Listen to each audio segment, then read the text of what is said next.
This video is an adaptation of the introductory chapter from Phantoms of Christmas Past by Paul Weatherhead, available from Sixth Books. In the bleak mid-winter, when the light retreats and the world lies quiet in its frost-bound hush, something ancient stirs. This season of endings and beginnings, the borderland between the old year and the new, has long been regarded as a liminal time. Folklorists use the term liminal to describe these thresholds, moments or places where one state slips into another, from life to death, waking to sleeping, tradition to progress. At such crossings, the ordinary rules of time and space grow thin. It is here, in this atmospheric in-between, that ghost stories bloom. Throughout the 19th and early 20th centuries, Christmas and New Year in Britain saw an eruption of phantoms. Not just the imagined kind whispered around the hearth, but spectral figures that flooded newspapers,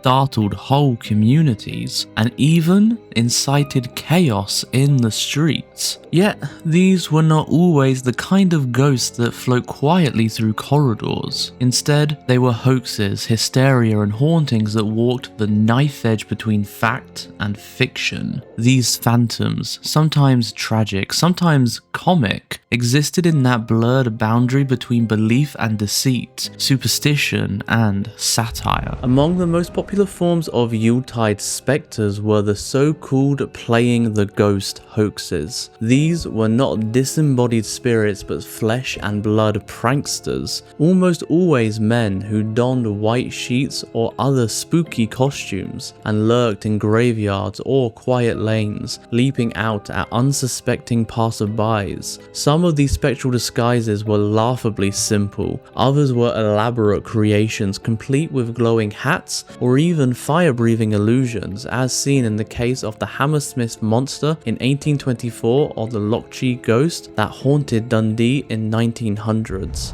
Often, the targets were solitary women, shocked into hysterics or worse. What seemed to modern sensibilities like adolescent mischief could, at the time, provoke real panic, even tragedy. Communities reacted with alarm, police were called, and in several notorious cases, vigilante justice was swift and brutal. But not all ghost mischief required costumes. The poltergeist jinx, the second category of phantom folly, relied on clever trickery and sleight of hand. Objects flew from shelves, mysterious bangs echoed through houses, and household items seemed to move on their own. Such phenomena, often reported in local papers with breathless excitement, were easily faked with string, hidden accomplices, or outright fabrication. Yet the effect on public imagination could be powerful. In cases like the Peterborough Poltergeist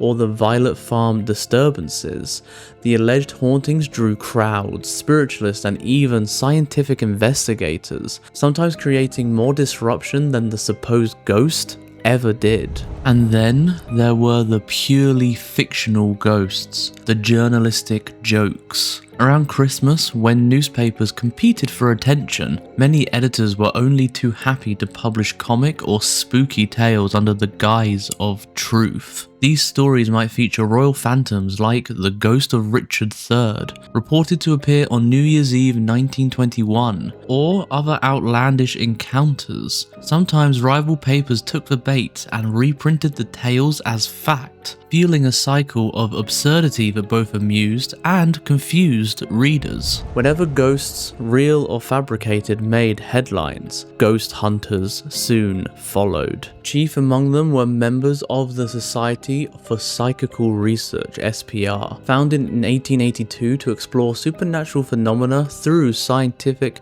inquiry. Its ranks included scientists, psychologists, and authors, even Sir Arthur Conan Doyle, who later split from the society over its skeptical treatment of spiritualist mediums. Doyle's deep belief in spiritualism reflected the era's spiritual hunger as seances, spirit photography, and other messages from the beyond captured the public imagination. These ghost hunters, both scientific and spiritual, often descended on haunted sites with notebooks, measuring devices, or mediumistic rituals, hoping to prove or disprove the existence of spirits. At times, they uncovered fraud. At others, they themselves were duped. Meanwhile, local communities had their own approach to chasing ghosts, often with far less restraint. When pranksters masqueraded as ghosts, it was not uncommon for neighborhood watch-style patrols to form. These groups, frequently composed of young men fortified by festive alcohol, roamed the streets at night, eager to catch the culprit. Sometimes they dressed in women's clothing to serve as bait, hoping to lure the ghost into revealing himself. While humorous on the surface, these confrontations could be deadly serious. The vigilantes were often armed, and any unfortunate soul mistaken for a phantom might face violence or arrest. The tragic tale of the original Hammersmith Ghost exemplifies how badly such misadventures could end. At the extreme end of the spectrum were ghost flash mobs, spontaneous gatherings that erupted after reports of hauntings hit the press. Drawn by curiosity, thrill-seeking, or sheer boredom, hundreds or even thousands might descend on the reputedly haunted site. These gatherings often devolved into chaotic scenes of revelry and riot, youths leaping out to scare each other, drunken shouts echoing through churchyards, and pickpockets prowling among the crowds. In East Barnet, for example,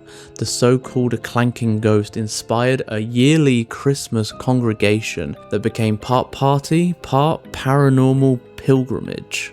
Underlying many of these episodes was a deeper psychological phenomenon: ghost panics. These weren't just the result of individual fear but mass hysteria, where entire communities succumbed to a belief in a ghostly threat. In such cases, paranoia spread like wildfire. Residents stayed indoors after dark, people jumped at shadows, and local tensions flared. The press often fanned the flames, amplifying the rumors, offering rewards for the capture of the ghost, a recipe for chaos. A particularly chilling parallel to these panics is the case of the Halifax slasher in 1938. Here, a phantom attacker said to wield a razor blade triggered national alarm. Vigilantes patrolled the streets, shops were shuttered, and panic spread to other towns. Yet, the truth turned out to be more disturbing. The victims had injured themselves or fabricated their accounts. It was a textbook case of collective delusion, a mass psychosis rooted in fear. The ghost panics chronicled in the earlier decades, such as the Lochee Ghost hysteria, followed similar patterns, revealing the human psyche's vulnerability in times of uncertainty or stress. What made Christmas and New Year the most haunted time of the year? Partly it was seasonal practicality. Winter nights are long and dark, ideal for shadows and suggestions. Graveyards and quiet streets look spookier beneath a low December moon. The festive period also encouraged mischief. With more people drinking, more time spent socializing outdoors, and fewer obligations to work, the stage was set for misrule. And newspapers steeped in the tradition of Yuletide ghost stories were especially eager to report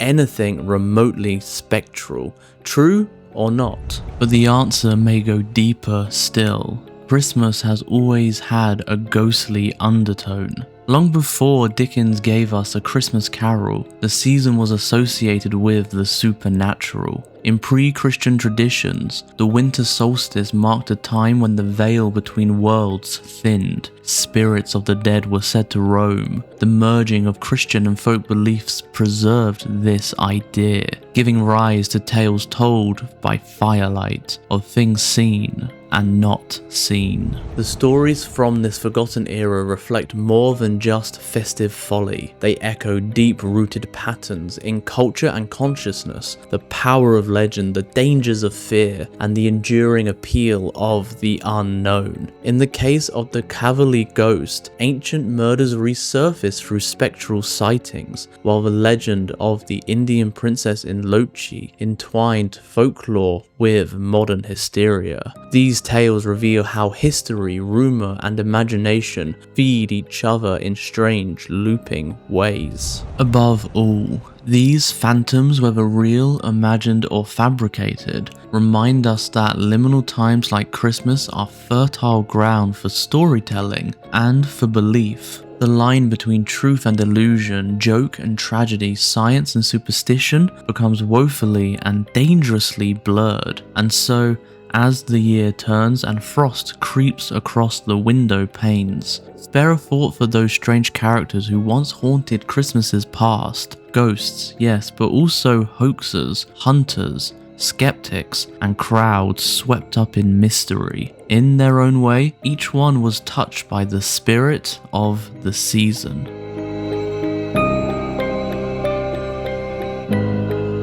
If you've been captivated by these tales of spectral mischief, festive fear, and ghostly mayhem, then Phantoms of Christmas Past by Paul Weatherhead is the perfect next step into the weird and wonderful. Published by Sixth Books, this richly researched and wildly entertaining collection unearths 12 true stories of ghost hoaxes, haunted panics, and bizarre Christmas-time chaos from the early 19th and early 20th centuries. Blending local legend, dark humor, and moments of genuine tragedy, Weatherhead explores a forgotten world where pranksters in bedsheets could cause mass hysteria. Ghost hunters roamed the streets, and drunken vigilantes chased phantoms through snow-covered graveyards. With equal parts historical insight and storytelling, this book offers a truly unique take on Christmas folklore, one where the spirits are not always what they seem. Perfect for holiday lovers of 14